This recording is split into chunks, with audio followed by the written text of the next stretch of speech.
Statsministerens avskjed var en gave fra oven. Jo, Hambro er mannen som kunne ledet oss nå. Ja, i stedet så sitter vi med en regjering på oppløsningens rand. Hvordan kan du gå med noe sånt? I stedet for at kritisere hele tiden, så prøv at lytte lidt. Prøv at lære noget. Ikke? Vi er nødt til at stå sammen. Vi er nødt til at støtte regeringen. Ikke? Det handler ikke om, hvad du personligt måtte ønske eller ikke.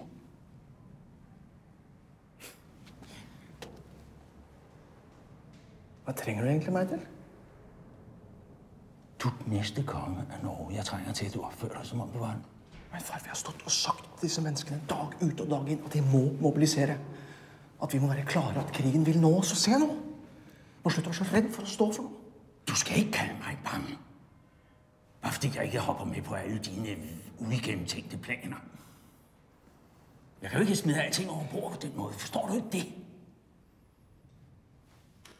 Olaf!